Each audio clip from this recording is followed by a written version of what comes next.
estará ao lembrar de um amor que um dia não soube cuidar. Chorando estará ao lembrar de um amor que um dia não soube cuidar. A recordação vai estar com ele aonde for. A recordação vai estar pra sempre aonde eu for. Dança, sol e mar, guardarei no olhar. O amor faz perder, encontrar.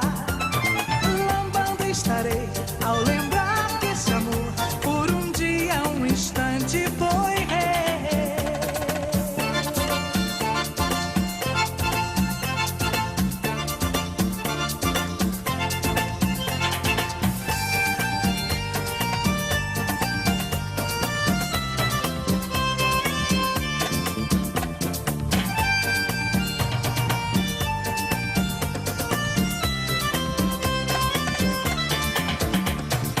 A recordação vai estar com ele aonde for. A recordação vai estar pra sempre aonde eu for. Chorando estará ao lembrar de um amor que um dia não soube cuidar. Canção, riso e dor, melodia de amor, um momento que fica no ar.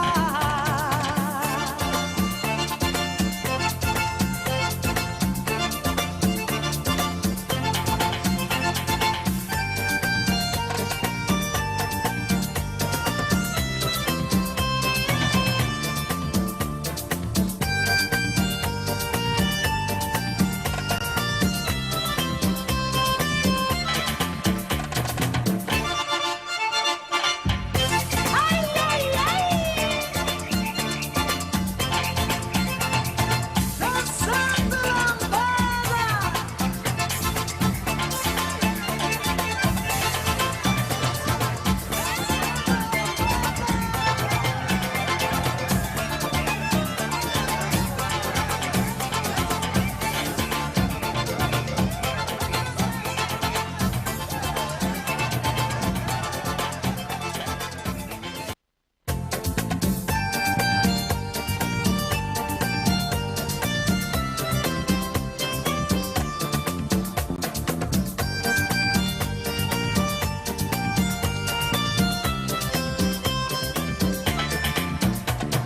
Chorando se foi quem um dia só me fez chorar.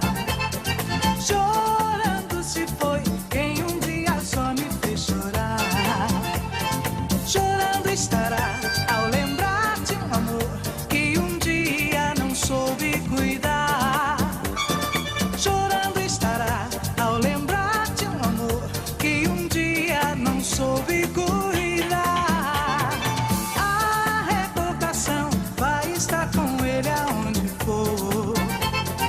A recordação vai estar pra sempre aonde eu for. Dança, sol e mar, guardarei no olhar. O amor faz perder, encontrar. Lambando estarei ao lembrar que esse amor por um dia, um instante foi rei.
frère sama xarit Ndéri bi tey mi nga xamante ni ci groupe Walf foofu la nekk rawatina Walf Quotidien man mii j'ai partagé avec moom 2 ans d'expérience yoo xamante ni ñoo ko nekk ndoom mu génn àdduna vendredi bi ñu daal di koy denc Ndofane démb ci dimanche bi di ko ñaanal rek mu yeggalee ndawam fi nga xamante ni moo di aljana bàyyi ña teeru ko moom mi nga xamante ni moom la yaakaaroon di ko ñaanal yàlla xare ko àjjana asiyatu xam naa après dañuy ñëw ci société développement daal di waxtaanee wax nga ko li nga xamante ni moo di inondation yi am fee ci diwaanu Pikine rawatina quartier Darou Salam te arène nationale bi indi ko ak xaalis bi ñu ci def lépp ci kanam ñu daal di xuusani ci société développement ñu daal ci xuusadi nga tudd Ndéné ndeysaan frère bi tey moom tamit ñu ngi koy jaale Ndéné mi nga xamante ne moom moo génn àdduna ñuy wax rek paasan naka nga def dafa woon feneen fu ma doon dugg pour fàttaliku jamono yenn prédiction yi mais dama ragal bàyyi ma jàll. bismillahi rahmaani rahim. yàlla na yàlla saxal jàmm Sénégal. amiin. yàlla na yàlla saxal jàmm Sénégal. yàlla na yàlla saxal jàmm Sénégal. dégguma amiin bi de. amiin. Assiette nuyu naa la. fay naa la. fa laa yem. di nuyu góor gi kii sama mag la te lu yàgg la boobu gën nañ nekk tout tànk fële ca tëng géej ñu naan ko Rufisque Rio Fresco aujourd'hui c'est le grand directeur de publication du journal africain le premier continent premier fële sa Genève mu nekk une fierté africaine je dirais pas sénégalaise mais africaine et qui travaille beaucoup avec les Nations Unies li ci des nag après moom mën na si ñëw nuyu maam Astoumi ak journal bu rafet nuyu équipe technique bi suñu gan yi nuyu madame Diouf ñaxale di wax Assietou kii di Ndéné suñu rakk jooju ku baax la noonu lañ ko xamee ñu ngi koy jaale famille am yëpp di ko jaale Mamadou Biteye aussi moom c'est un ami di wax yàlla na yàlla boole ko ak Seydina Muhammad sallallahu alayhi wa sallam ci aljana yi gën a kawe barke alxuraan foofu gënal ko fuuf fii te ñi mu fi bàyyi sarax bi yàgg seen loxo ci lu rafet ak mujjug rafet donc loolu la ñuy wax li ci des nag Sénégal moom yàlla na yàlla def xol yi sedd waaw ci lu am solo la am na solo li nga wax la belle ñi xale noo def maa ngi fi ça va alhamdulilah maa ngi lay nuyu di nuyu ñi ma bokk plateau bi suñu invité di nuyu Mame Astou di nuyu Pa Assane di nuyu suñu mbokk téléspectateurs yi ñuy seetaan rek di leen di jaale yéen ñii surtout parce que ki fi génn àdduna di journaliste donc maa ngi jaale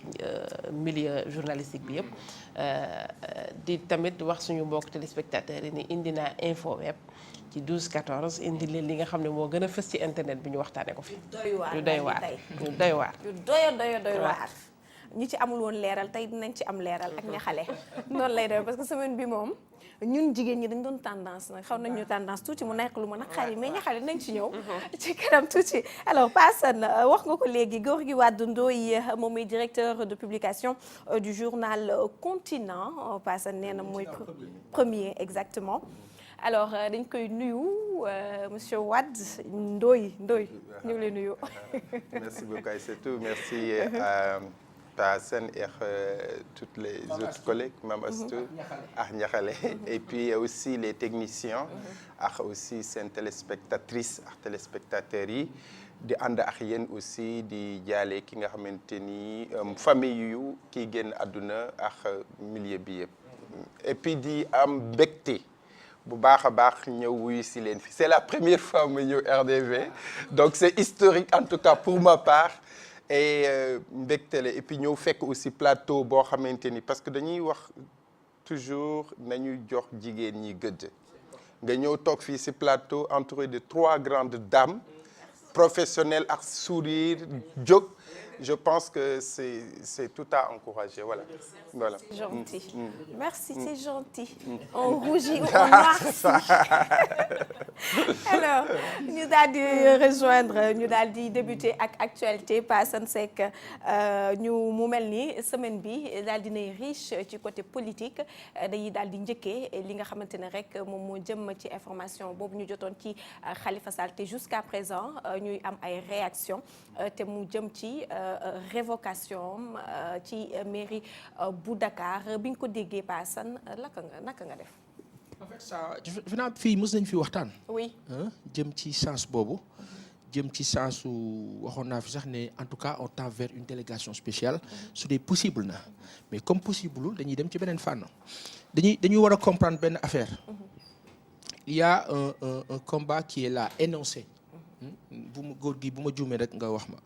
un combat énoncé boo xamante ni politique da ko lal naam nguur bi nanguwul loolu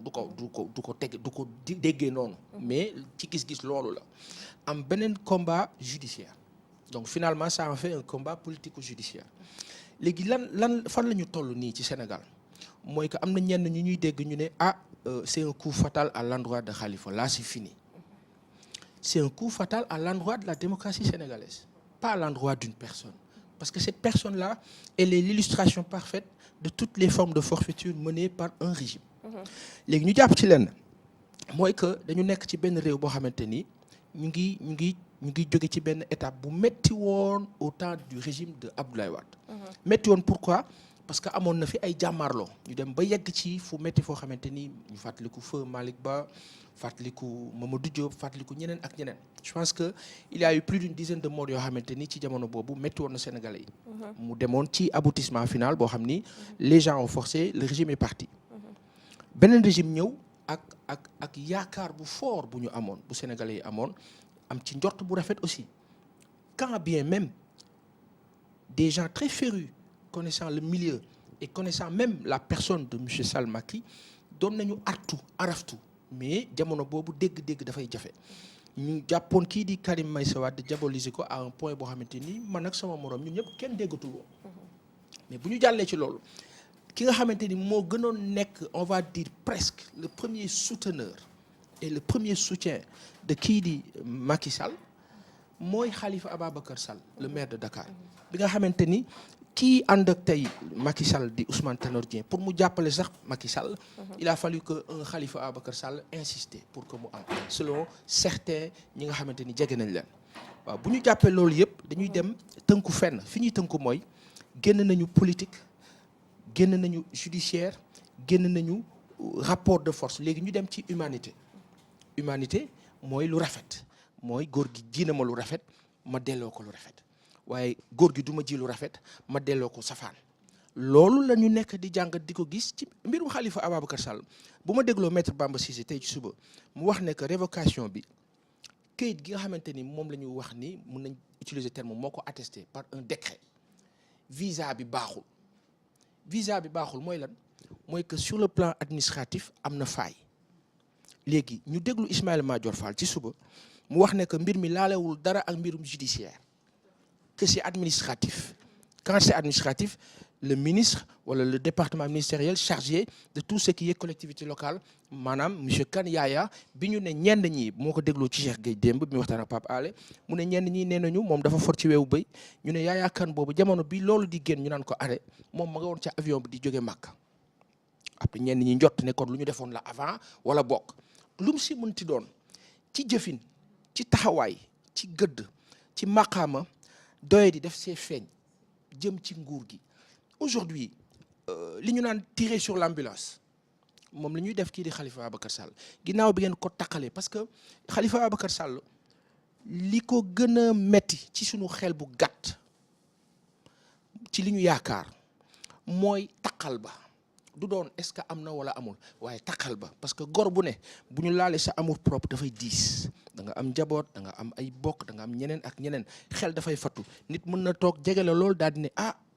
sama waa ji ba du liñ koy jiñ ndax du moom wante mbir mi dafa leer nañ ñëpp xam nañ lu ko wundu li ko wundu mooy Mbaye Ndiaye balee waxoon ne que kat 2014 boo bëggee nekk mais da nga ñëw APR wax jooju firndeel nañ ko ci ay actes posés au jour le jour ba ñu agsi tey en 2018 4 ans après ñu wax lan ñu ne ñu Mbaye Ndiaye boobu tey di wax mbirum révocation toog ci télé bi ne moom révoqué woon nañ ko ci jamonoy Wàdd ñi nga xam ne bëgg nañ ci am lu leen leer bu ñu demee ci internet bi nañ fa fekk document boo xamante ni Bachir Fofana génn na ko démb document boo xamante ni dañ ci def toutes les fautes toutes les tares yi nga xamante ni kii di sunu pape boobu commettre na ko ñu gis ni ndekete yoo yaay Ablaye Wade amoon na lu mu jàppee Mbaye Ndiaye tëj ko ci kaso mais gentleman agreement maanaam am li ñuy wax tolluwaay auteur nga bàyyi mu sedd bàyyi mu sedd pas parce que tey da nga war a maanaam yow la neex mais ci rafetal nag jikko la ñi am dégg-dégg nañu ko bàlle noonu jikko la mooy ki am jikko bu baax am jikko bu rafet mooy xam lu rafet mu def ko ki nga xamante ni yàlla daf ko nattoo bu fekkee dafa mel ni man matadi doyadi nekk koo xamante ni daal xel mi sax daanaka mat na xool definam day des donc nañ jàpp rek ni président Macky Sall on l'appelle et c'est presque personnel à ce que mu ressaisir il est trop jeune pour nekk comme Denis Sassou Nguesso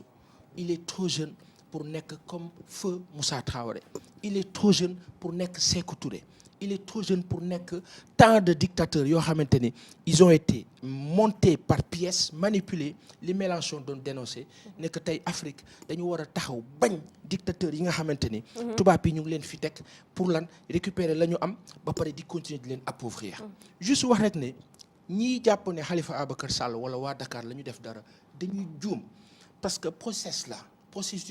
boo xam ne bu aboutiré assiette yow di nga bëgg a génn sa buntu kër ñu ne la duggaatal wala nga toog ñu fekk la sa biir kër ne la kër gi kat diw def ko soxla jaay la doole jël ko dem parce que ni ñu defee Khalifa Ababacar Sall révocation bu jaarul ci yoon noonu la ñu mën a ñëwee révoquer la plus de on va dire les plus de 300 et quelques maires yi nekk fii au Sénégal ku ci nekk bu ñu la xoolee neexoo leen ñu lijjanti ko nga abal leen. mais que faire par exemple ci argument yu ñu joxe article 135 ak article 140. yi nga xamante ne foofu la ñu sukkandiku pour daal di révoquer maire Khalifa Sall ndax nee nañu suñu dégloo Ismaïla Madior Fall que mënoon nañ ko sax révoquer bi nga xamante ne dafa amee mandat de dépôt. donc le président n'était même pas obligé d'attendre jusqu'aujourd'hui maanaam jusque jour bi mu ko révoquer pour def loolu fan ngay teg argument yooyu nga xamante ne moom la ñu joxe. c'est avis technique contre avis technique. quand boo dégloo maître Bamba Cissé su fekkee man damay jéem a nekk ci digg bi. dama naan maître Bamba Cissé dafa wax parce que mu ngi ci kaawu Khalifa Ababacar Sall. su ma dégloo kii di Ismaïla Madior Fall dama naan mu ngi wax parce que mu ngi ci kaawu kii di Macky Sall. donc ci dégg-dégg ça veut dire quoi léegi ma résumé la ne la li xew yëpp benn xeex la boo xamante ni acharnement la finalement. c'est-à-dire que aujourd'hui on ne peut pas dire à la moitié des Sénégalais que lii du acharnement parce que ci mbedd mi li ñuy wax nii. ñun di ko toog di ko wax soi-disant ñu mel ni ñu ci xam dara ñi toog di ñu seetaan ñooñu ko gën a xam ñooñu ko gën a gis ñooñu ko gën a dégg léegi nag ñun dañuy jéem a rek jël loolu jottali ka te loolu ñuy jottali mooy tënk li nga wax noonu ci Ismaïla Madior Fall mooy que tey bataille de communication dina am pour toujours justifier comme ça a été le cas depuis le 7 mars. En même temps il y a des neutres quand même qui ont parlé comme ñu mel ni Alioune Tine. Assietou dañu toll situation ñu mel ni forum du justiciable dañu toll forum du justiciable comme Alioune Tine ils ont abordé dans le sens de kii di Bamba Cissé. en se disant qu'ils sont meurtris par la situation actuelle et par comportement wu nguur bi fi nekk. donc ça veut dire quoi. ñooñu ngay wax ne dañu neutre kon ils sont presque du côté de Khalifa Ababacar Sall. wax bi farankulaay na léegi nag kii di Ismaïla Madior Fall ñenn ñi wax ne ci suñu gis-gis ñun sax dañ koy xalaat léeg-léeg suñu professeur bu baax boobu ci niñ ko xamee woon xamuñu nag diggante bi lan moo fi soppeeku ñenn ñi nee nañu moom mooy le maître tailleur entre guillemets bi nga xamante ni moom mooy façonner mooy dindi mooy régler mooy réguler et cetera finalement dama koy ñaanal yàlla sàmm ko bu baax a baax parce qu'on ne joue pas avec les institutions d'un pays encore moins pour que bu fekkee ni que ki kay def dafa nekk boroom xam-xam bu ñu ràññee ci domaine bi mais wax naa la ne la xam-xam bu bare jikko bu rafet moo ko gën et la réalité mooy que aujourd'hui on subit des affres yoo xamante ni yàlla mu ngi gis nit ñaa ngi gis te mu ngi baax te fi mu jëm baaxul des conséquences par rapport même à la candidature de Khalifa Sall parce que Ismaïla Madior tamit àdduna ci ndax yow yaakaar nga sax ëllëg ñu mën a accepter sa candidature si toutefois parrainage bi am na le nombre de signatures qui lui ont été demandées. xam nga Maître Bamba Cissé dafa wax tout comme les avocats de Khalifa Ababacar Sall aga dans le sens de l'aspect suspensif de li nga xamante ni mooy condamnation Khalifa Ababacar Sall. par conséquent techniquement ñoom su ma leen dégloo mooy que jusqu'ici non seulement il est candidat mais processus bi war a egg ci ñu ne dañ koy wàcce matagul. donc dara li ñu naan dara ñoragu fi ba ñu koy màcc. pourquoi cet empressement parce que il y a un souci de délai bi maître Babou doon wax mooy que tey plus ñuy avancer plus Khalifa a des chances d'être candidat et cette candidature là moo jur emprisonnement bi moo jur combat politique bi. nga yaakaar ne tey man mën naa naïf ba naan ah non certainement finalement Khalifa va être candidat. Khalifa a sur le plan légal le droit d'être candidat mais par rapport à une certaine justice qui justement interprète ce droit légal là il risque de ne pas être candidat léegi nag foofu lan mooy nekk conséquence mooy que Sénégalais yi ñu ngi toog di seetaan mais c'est la responsabilité de chacun d'entre nous. D'accord, peut-être un regard peut-être suñu beneen mbokku ndaxte on a vu aussi que beaucoup d'organes internationaux parce que daan nañ ci àddu France 24 la dernière fois maa ngi koy suivre ñu ci def benn débat di ci wax RFI encore quelque part le visage du Sénégal sur le plan international nan nga ko gisee. Très bien. En fait, je pense que saa yu coow yu demee nii am. ñun ñi nekk d'abord ci àll bi waxuma sax tubaab yi wala ñeneen ñu koy gisee mais ñun ñi nekk diaspora. dañ ci am lu ñu neex wala lu ñu naqari. Par exemple suñu gisee suñu équipe di gagner wala comme Lionceaux hier ñu dem ba finale. dañu am lu ñuy yëg wala ko mel ni Ismaël Lo wala Youssou Ndour wala Baaba Maal ñëw di tëgg wala ñu dégg dañuy am lu mais suñu amee actuellement débat politique bi ñu am actuellement Sénégal personnellement ce que je dis ça ne m'engage que moi mooy que dañu am lu ñu tiis bind naa ko ci sama page Facebook j'ai pas fait un article sur le cas de Khalifa Sall parce que yéen ñi nekk journaliste fii Sénégal wax ngeen ci lu bari si j'ai fait un article j'ai juste donné la parole à l'ancien maire de Genève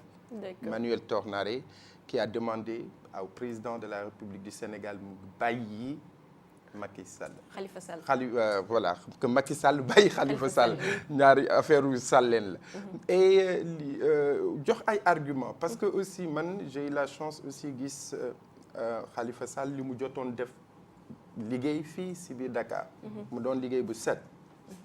gis naa ko aussi Genève mu ñëw défendre ay dossiers yu mag ba ñoom aussi ñu wóolu ko defoon ay financement ci rajo communautaire bi ak yeneen et puis rénover l'hôtel de ville léegi lu mel ni su amee évidemment man li ma bind mooy que c'est inopportun mooy que lii jaru fi woon ñu koy révoquer ça je peux le dire clairement sans aucun doute parce que dafay mel ni affaire na bañ a yegg fu mu jëm parce que man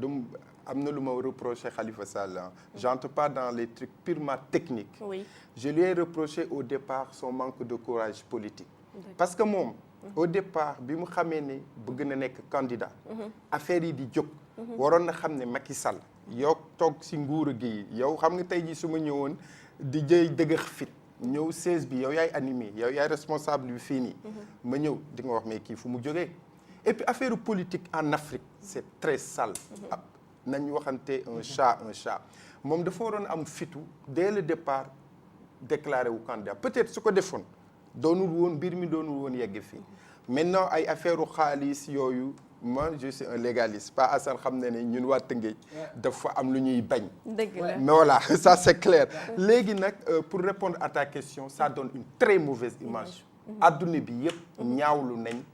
situation politique bi nga xamante ni lii indi na ko. Voilà. D'accord. Peut-être une dernière question. Assane Seck moom mooy avant. On avait constaté que combat politique la yam mais léegi dafa mel ni dafa dem ba ci administration yi. Alors loolu noonu nan nga ko mën a jàngatee ci administration parce que aussi gestion administrative la quelque part li nga xamante ni moom la Khalifa doon def. Oui mais c'est-à-dire que au-delà de léegi damay am envie sax. jéggi le cas de Khalifa Ababacar Sall. nee naa la illustration la. boo xamante ni maanaam benn la ci li ñuy gis mais finalement il y a une psychose qui est créée au sein même de l'administration générale. on va dire du Sénégal mooy que tey ku ci amul carte APR wala wane lu xaw a wane ni jege nga kii di président Macky Sall dis-toi que tu es en danger c'est-à-dire moo xam bu fekkee da nga ci sa carrière da nga war a yéeg wala da nga war a avancer doo avancer. dañ lay coince alors niveau boobu c'est-à-dire bu fa réew tollee te ñu jàpp ne niveau la boo xamante ni Sénégal wala yenn pays africains yi ñu ngi ci woon il y a 25 ans ci ginnaaw wala 30 ci ginnaaw liñ ci am mooy choc c'est un choc qu'on est en train de subir ñu ngi dégg sunu papa bii di Moustapha Sy ñu koy ziar bu baax muy wax ne lac de Guiers la ñu fa def moo tere Sénégalais yi yëngatu par rapport aux dérives de monsieur Sall Macky loolu ça veut dire quoi Sénégal kenn mosu fi wax waxi naam daan nañ ko ruumandaat ci suuf xanaa ndox mi dañ cey def dara mais bu ñu demee ba kilifa diine génn wax loolu léegi ci jàngat dañ naan waa kilifa diine moom xanaa dafa bëgg gaa yi génn ci dégg-dégg rek quoi après ci beneen wàll ñu ne kilifa diine bi de mu ngi ñuy aviser mu ngi ñuy jox information waaw léegi bu fekkee nguur egg na ba ci niveau boobu assiette ban nguur la ban yan façon nit la comment ils réfléchissent ban subconscient moo nekk ci seen bopp pour que ñu mën a egg ci niveau de bassesse boobu su fekkee am na léegi nag ci contexte bi ñu toll par rapport à cette administration bi nga xamante ni mu ngi subir les affres de ces politiciens pas des politiques des politiciens ma jàpp ne que ñun ñëpp dañu ci am responsabilité yow ak man ak góor gi ñun ñëpp ku ci nekk léegi les Sénégalais dañu am benn baax dama koy njëkkee ci man dañ naan bon sama yoon new ci lu sa yoon newul nag te yaa ngi kaa gis góor gi lu sa yoon newul te yaa ngi kaa gis nii maanaam yaa ngi koy gis boo nee sama yoon newu ci nañu ma baal ci wax bi bu yàggee ñu jiñ la munaafiqun parce que lu ci mënti xew ci musiba tey ji bu ñu ne woon ñaari nit xeex nañu nga ne sama yoon newu ci bu ñu yeggee te cappaandaw la moo xam police wala leneen bu ci amee yoon dinañ ne kan moo ko fekke ñu ne diw ak diw ñu nga fa woon ñu woo leen du tax àttewu leen ngeen xoole ba waaj a rey ko bu ñu demee ba ci biir kenn ne waa kii ma waroon kii nangam yow ma nga neewoon sa yoon newu ca boo xefee tëddi parce que dañ lay jiñ complicité c'est juste pour dire que il faut que ñun ñëpp ñu comprendre ne que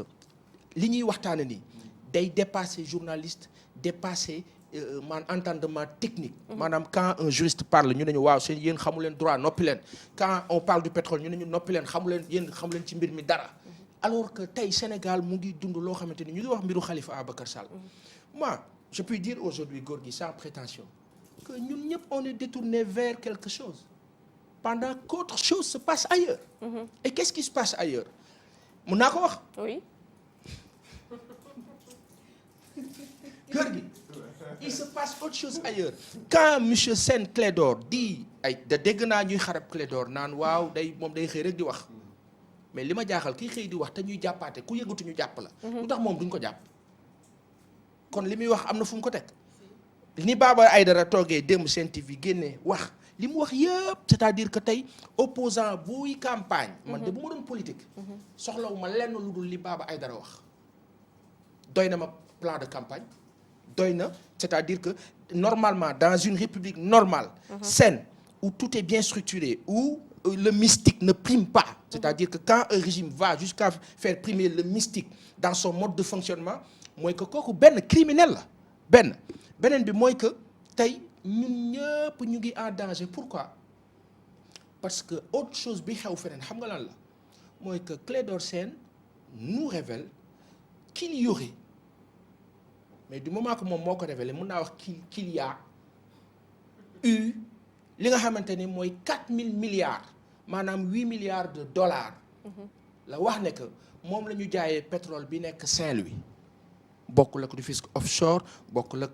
Casamance bokkul ak Diourbel ak feneen pendant qu'on est là à parler de Khalifa Ababacar Sall et autres leneen mu ngi xew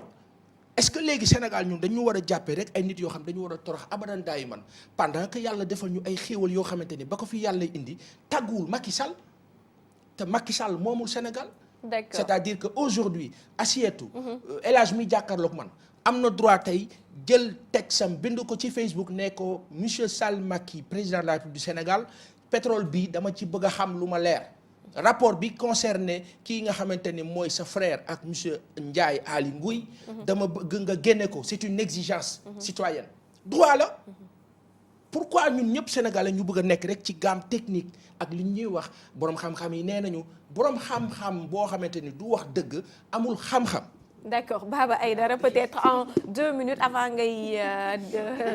def transition bi ci suñu invité monsieur Ndoye l'affaire de l'eau ndox bi nga xamante ne moom la ñuy defaree excréments yi te ma dégg ñuy wax ne démentir nañ ko sax d'ailleurs. C'est-à-dire que tey on parle de crime parce que on nous a mis dans un carcan mystique wala on nous y aurait mis Maintenant on nous dit affiché et Baba Aïdara le dit depuis 2015 ndox mi ngeen di naan Dakar moi il m'a appelé personnellement en 2015. Je pense que je fais partie des 2 ou 3 premières personnes yoo xam wax nañ ci. Pa Assane demal Technopole machine baa nga fa demal ba foofu léegi nag pour dem foofu da ngay dem rek naturellement nga xool nga séentu nga laajte. même bu dee doo am détail. am nañu fa dem waaw même bu dee doo am détail. Cheikh Yérim dem na fa. ci li ñu wax. waaw Baba Aïdara ak keneen ak keneen. ak ñeneen ak waaw ñeneen léegi bu fekkee ni que Sénégal ñun. dañu dem ba en 2018. ñu wax ñu ne une machine serait en test chez vous et que machine boobu wër na Afrique de l'Ouest yëpp kenn nanguwu ko Sénégal bi nga xamante ni ñoom ñu lañ doon jàppee les gens civilisés soi-disant nga xam ne ñun ñoo jàppee ñun ñoo gën ñëpp ñun la ñu indil loolu.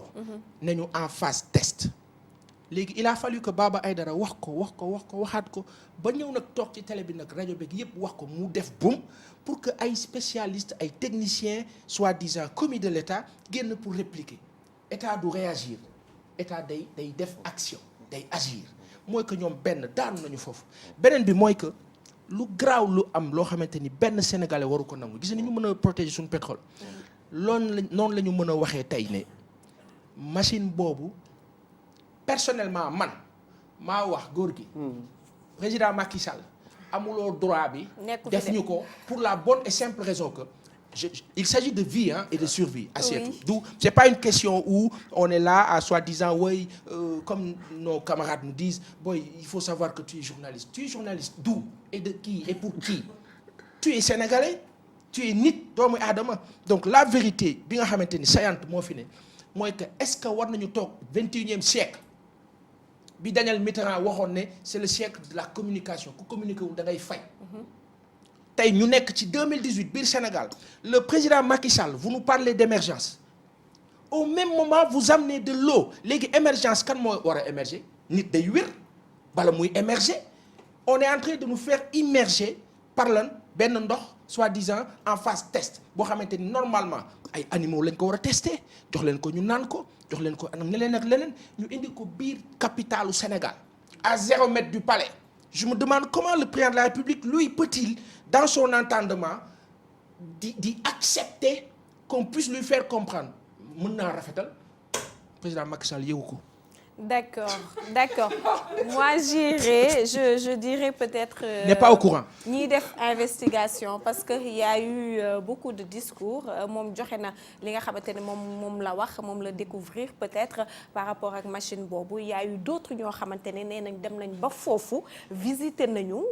te la ñuy wax ak la fa am wute na loolu il y a eu même des spécialistes yoo xamante ne wax nañ ci ne ndox ba nga xamante ne moom lañ fay wax la fay génn comme climatiseur la. matul bërigo alors moi je ne suis xalaatuma bii mooy dëgg wala. mën naa la wax li ma xalaat rek moom mooy nañu dem wuti ji information bu dëgg bi. mais mën naa la wax leen xamuñu ban moo ci dëgg fi mu toll waaw Assietou mën naa la wax benn affaire. moi c'est da ngaa baax rek te honnête te xam juste milieu. te équilibré. waaw tu es une bonne professionnelle. man dama ne. bu yeboo ñu ne du ma professionnel. waaw d'accord. tu comprends. bu yeboo ñi ñuy seetaan ñëpp ak journalistes yi nga xamante ni c'est des férus des spécialistes de grands journalistes de grands noms sortis des grandes écoles. mais dem fa non dama ne Assietou baal ma wax la. bu yeboo ñu ne ñun xamuñu dara. waaw bu yeboo sax ñu ne lu tax ñu ñuy bàyyi fii ñuy toog di wax. dama ne.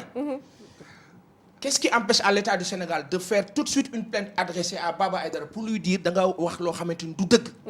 léegi ñu régler ko. prouver ko na état bi jël RTS bi nga xamante ni moom lay ndamoo. jël ay caméraam dem foofu. jël journaliste Sénégal yëpp ànd ak ñoom. jarul investigation. effectivement. buñ la jiiñee dara. da nga koy leeral. d'accord nguur bi dañ ko jiiñ lu compliqué lu salté. ku jël gannaaw kër ñeme ko jox sa askan. mën nga rey nit. Alors, on va avancer. Merci. Merci. C'est grave, hein, si c'est le cas. C'est très grave. Si vous me le permettez, oui. Par rapport à ce que Pape Assane dit, moi peut-être, et puis j'aime bien comment il parle, ça me rappelle un peu ou signe le bougie, quoi. Et puis n'est-ce pas? Mais il a raison sur une partie. li mu wax mën naa ànd si wàllu communication gouvernement bi. D'accord. parce que dëggaluma wala dàquma lii Aïdara wax waaw mais li Pa Assane wax ne nguur waroo xaar rek di réaction ñoom déjà bu fekkee loolu am na ba toll fii RTS nekk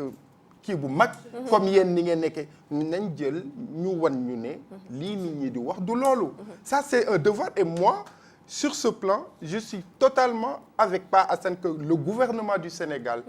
doit clarifier totalement et ipso facto et hic et nunc la situation sur cette eau boueuse et qui n'est pas du tout normal qu'on donne aux Sénégalais. Maintenant, je ne dis pas encore une fois que c'est vrai ou pas, mais il est du devoir de l'État du Sénégal de nous tenir rassurer informés la et de nous population. rassurer. Voilà. man dootuma naanati ndox tant que leeraluñ ko. boo leen gisee fekk ma déshydraté rek xam leen ne loolu la dootuma naanati ndox tant que leeraluñ ko mais j'invite aussi suñuy confrères yi aussi à ce que ñu dem vers l'information au lieu que ñu reprendre bien sûr. Est-ce que c'est la réalité parce que j'ai entendu quelqu'un qui est allé jusque là-bas. Ndoye Bane moom dafa dem ba foofu neen dafa dem ba foofu. Achetou, ñu jox ko information moi yooyu. on peut me taxer, on peut me taxer soi-disant oui booy bi opposant la kii dafa jege nitu xalifa yi dafa jege whatever. Mamadou Ndoye Bane sama xarit la. sama nit la. mu ngi may dégg sama nit la. wuy ma. waaw Bane waxoo dëgg. D'accord. Maintenant, on avance. Je te laisse ak Wade Ndoye. góor gi. waaw xam nga réew dafay toll foo xamante ni ñun yëg-yëg boobu lañ ciy am. dëgg la dañu bëgg Sénégal. dañu bëgg Sénégal bëgg boo xamante ni. Sénégal amul ci xarma ñoo yàlla gis nga tey jii nii. barke alxuraan lañ la wax ni. fii ñu toog nii. bu ñu ki nga xamante ni mooy borom kër gi ne woon vraiment désolé il faut nga arrêter. xaqataay la ñuy génne. parce que daf ñu leer ni yàlla daf ñu ubbil buntu bu rëy. dañu wax rek ne. góor gi tu es en Suisse. wax nga ñu un peu naka ngay gisee mbir mi. est-ce que mën nga revenir toi en tant que sénégalais. naka la Suisse yi di dundee li xew Sénégal ak Afrique en général. ak naka la waa Nations Unies di dundee lu ni mel. du moment que tu fréquentes tout ce monde là. non d'abord que bu fekkee si wàllu Suisse ñun dañu am ce qu'on appelle la démocratie directe am na loo xamante ni nguur sañu ko mais malheureusement ñun Sénégal dañu am li nga xamante ni mooy un régime présidentiel très fort dañuy dem rek recopier li am France c'est que Sénégal tey jii ay surtout wala yow su ab Macky Sall wala Abdoulaye Wade wala le prochain président su bëggoon nga nekk milliardaire il signe un truc il te confie un dossier le ginnaaw suba nga nekk milliardaire te loolu si dëkku démocratie surtout Sénégal depuis avant Senghor depuis 1848 ñuy voté waroon nañ toll fu gën a raw fi ñu toll ça moom il y a aucun doute on peut le dire et ce qu'on peut reprocher aujourd'hui au régime en dehors li nga xamante ñu ngi koy def en termes de réalisation technique visible mooy ce qu'on appelle l'héritage immatériel parce que tey jii dëkk war na toll foo xamante ni ña fa dëkk war nañu am tuuti confiance ci gouvernement bi bu fekkee li ngay wax nii am na wala amul yoon la ñi nga xamante ni ñu ngi leen fay ñuy def communication ci nguur gi mu nekk présidence mu nekk primature ci yeneen ministères yi mu nekk aussi ministère de l'Udeur et que Dieu sait qu'il y a d'excellents hommes de communication je connais celui qui est à l'eau par exemple Habib Demba Fall bu nekkoon Soleil ak ñeneen mais aussi ñoom mënuñu wax tant que ñi nga xamante ni ñoo leen yilif organiser wuñu pour jox leen parole dañu waroon a toll foo xamante ni nguur dafay joxe information ñun ñu taxaw ne lii de lii nañ ci xalaat ñu dégluñu mais bu fekkente ni nguur faalewul ñi nga xamante ni ñoo ko war a fal dina dem ba benn mois surtout violence bi am Sénégal ñun ñuy jógee ci àll bi parce que yenn ñu yar suñu demee ba tubaab man ñu fonk parce que jikko yu baax yi amoon Sénégal mais gis nañ lu bëri tey jii valeurs yi ci lu bëri mu ngi wàññee te am na lu ko waxal loolu aussi responsabilité état la mais aussi responsabilité ñi nga xamante ni war nañ ma don yéen ñi muy journalistes yi aussi donc Sénégal la situation bu Khalifa Sall metti nañu ñëpp ça c'est clair sans entrer dans les détails encore une fois le reste mooy que Sénégal à chaque fois élection dafa war a am nit ñi dañuy parce que nit ñi dañu bëgg Sénégal parce que c'est un pays un peu mystérieux bon maintenant bu fekkente ni man xalaatoon naa ne ci sama xalaat bu yaatu bi xam ne président Macky Sall fal nañ ko doon na def genre tour même ba nga xamante ni yeneen leader parti yi nga xam ñoo ko jàppale woon ba mu falu yenn dossiers dina leen oo ñu discuter si problème mu pétrole bi waroon nañ si mën a am un débat clair boo xamante ni tey ñëpp seen xel dina dal li ñuy wax ne dañu jaay lii ay loolu aussi c'est pas bon parce que nit mën na jóge fële indi xaalisam bëgg taal dëkk bi profité aussi loolu si ay mën na nekk ay fen mais nguur moo war a dalal xelu ñi nga xamante ni ñoo koy et puis quand même nit ñi dañ leen di fay ay salaire te salaire waa Sénégal la kon ñu am tuuti yërmande si njaboot gi nga xamante ni moom la ñu yilif ça c'est très important. mais góor gi yow ànd nga ak président Macky Sall. tukki nga ak moom. boo ko waxee ci dëkk bi. c'est pas indiscret. mais ci dëkk bi ngeen waxtaan. lan la lay wax. moi je pense que bon j'ai eu la chance d'être invité 2 ou 3 fois par la présidence si voyage du président Macky Sall mais je ne veux pas mélanger. pour nga décrire nu li nga xamante ni man moom laa xalaat si moom ak moom parce que xam naa ne dégg naa ay kilifa yu mag a mag si dëkk bi ñu wax ju rafet yoo xam ne moom wax na ko si man mais loolu taxuñu fi ñëw tey li ñu tax a ñëw mooy que li ñu intéressé mooy Sénégal moom aussi je pense que Sénégal la ko intéressé son discours mooy que dafa bëgg Sénégal jëm kanam loolu la wax lii xaw a manqué parfois si discours Macky Sall te Abdoulaye Wade taxawoon si dëgg muy le panafricanisme pour moi c'est très important parce que magazine bi may dirigé aussi mooy joxe ba tubaab bi ak ñeneen xam ne Afrique du rek ay dëkku animaux te loolu aussi pour wane ne ñun duñu ay mbaamu àll aussi suñu jëfin war na rafet te ñi nga xamante ni ñoom nañuy xool pour ñun ñu juger ñu mooy ñan mooy ñu diriger kon ñoom aussi dañ leen di gën a soññ suñu defee lu baax ñu encouragé leen bu fekkee def nañ loo xam ne aussi ñun d'accord ñu si c'est normal que Sénégal bi mën a taxaw wax ko si wax ji jekk mais mu leer ñoom ñu agir loolu mooy rôle bu état. une dernière question pour mun la may nga féex parce que xam naa ne am nga rendez-vous bu important mooy aujourd'hui le Sénégal détient des ressources colossales sur le plan minier yoo xamante ni sur le ça intéresse le monde entier. yaa ngi voyager partout yaa ngi waxtaan ak kilifa yi qu'est-ce qu'ils disent du Sénégal ak sur le plan géostratégique lan la Sénégal war a mën a représenter en Afrique et dans le monde. honnêtement Sénégal jusqu'à présent bu fekkee dëgg rek moom la ñuy wax suñu image baax na ba pare affaire njariñ loolu muy pétrole yeex ñoom it seen tax na gis nga temps yi ay ñoom Merkel ay président da nga yaakaar ne dañuy ñëw fii juste pour parce que géej gi moo fi non dañuy ñëw parce que ils ont des intérêts te et que Sénégal position bi mu nekkee am na njariñ loo xamante ni suñu amoon tuuti fayda gën a bëgg suñu bopp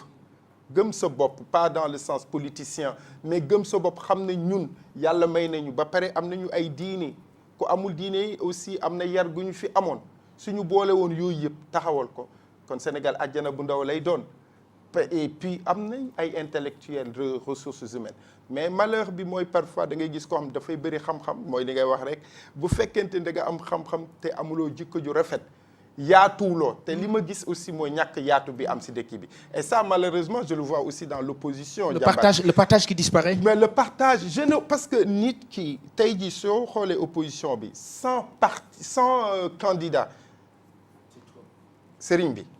bu fekkee dëgg rek moom nañuy wax ils sont en train de faire le jeu pour le Macky Sall ça c'est une lecture froide de la situation. Tu les appelles à s'unir? Il faudrait déjà je t'explique man xam nga bokkuma si ñoom parti mais imagine ko incohérence bi am ñoom nee nañ bugguñu parrainage et ça je pense que ces journalistes yi après mën nañ ko jël bugguñu parrainage jour bi nga xamante ni génn nañ kayit yi pour signer ñoom ñoo fa jëkk man bu fekkonte ne en termes de stratégie jour boobu le ministre appelé il devait boycotter. Imagine s'ils avaient fait ça et ils attendent 2 jours 3 jours après ñu ñëw na expliquer au Sénégal qu'est-ce qui se passe bu boobaa Macky Sall mënul toog rek pale ne dara xawu fi parce que nit aussi da ngay cohérent. Très bien, c'est vrai. Sauf que la loi a été votée. waaw. Mais le problème, ils avaient la possibilité de créer un rapport de force. Et foofu la Abdoulaye Wade dàqee gars yi politique. C'est vrai, c'est un avis assez considérable et sur lequel il faut s'appesantir. Mais disons aussi que boo xamee nit bi góor gi boo xamee nit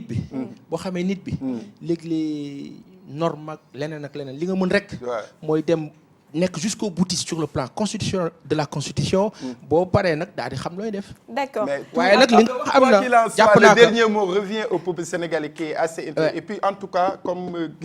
suñu wàllu jeex na maa ngi leen di dolli remercier. di leen encourager aussi. di kontaan si li ngeen di def. yàlla defal leen jàmm. et puis invite RDV à Genève. Inch'Allah. Pourquoi pas. C'est faisable. Inch'Allah.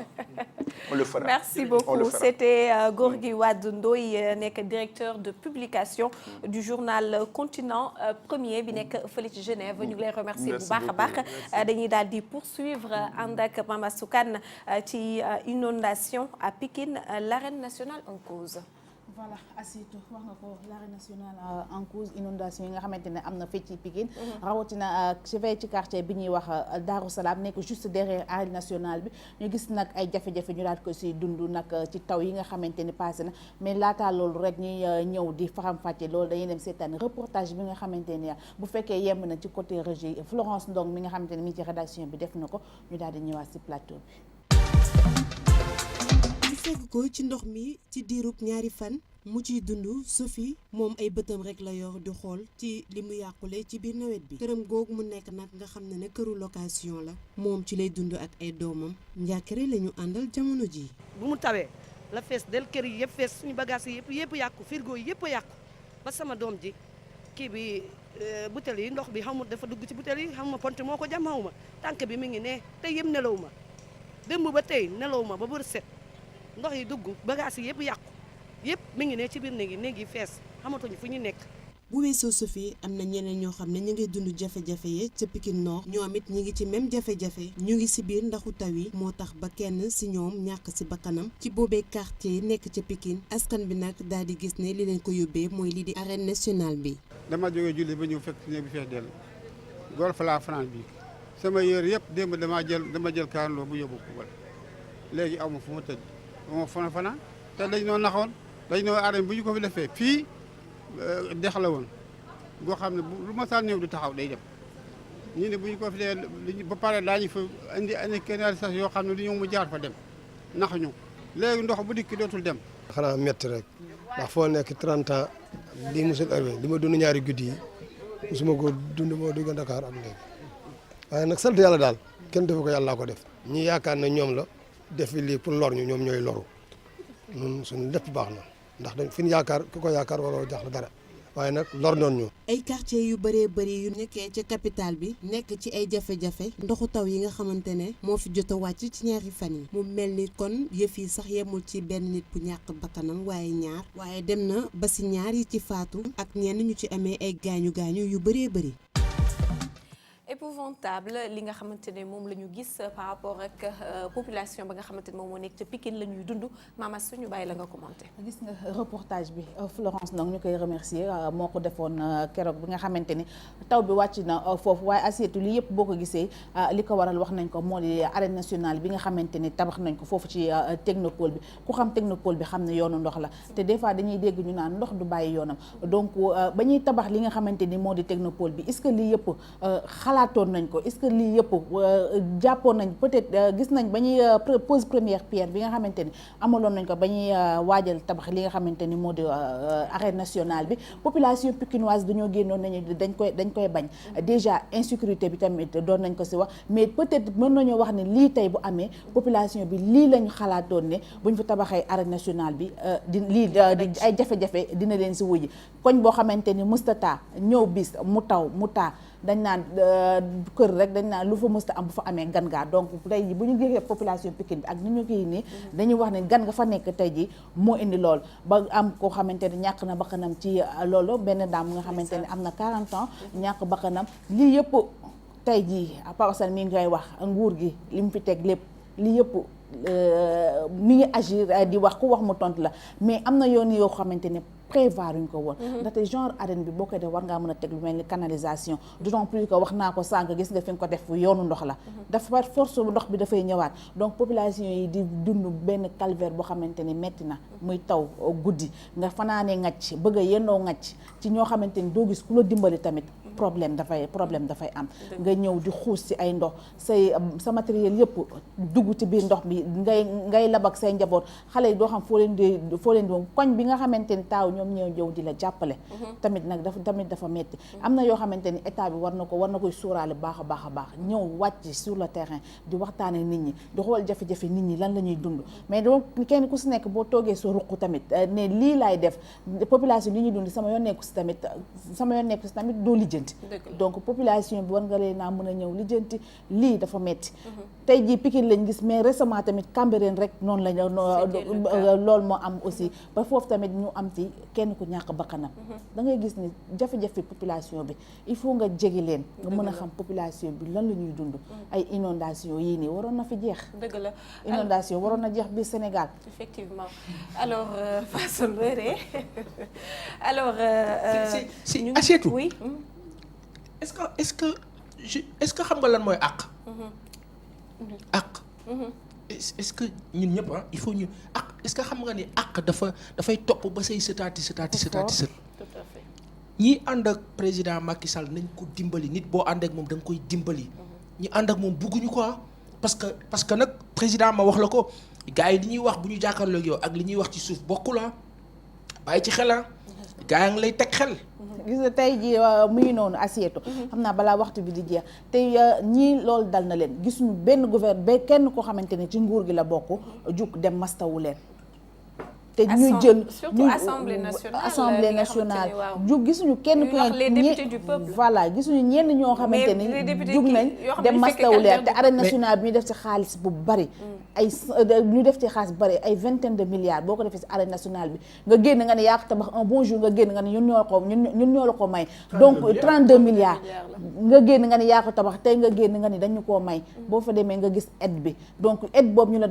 aide boobu nga xamante ne dañ la koo dimbale waroon ngaa sóor ñi nga xamante ni ñoo nekk ci alentour arène nationale bi ñoom tamit nga sóoraale leen bu baax ndaxte li ma la wax rek da ngay prévoir lii yëpp jafe-jafe yëpp nguur gi moo ko teg askan wi effectivement mu nekk nañuy fal borom xol bu rafet dañuy fal borom xol bu rafet bañ a fal borom xam-xam ku rafet xol mooy yor réew mu am solo lool ñu ngi leen di mastawu ñoom waa Pikine ñiy dund inondation ak képp koo xamante ni yaa ngi dund inondation xëy na dinañ am un sujet beaucoup plus large par rapport à inondation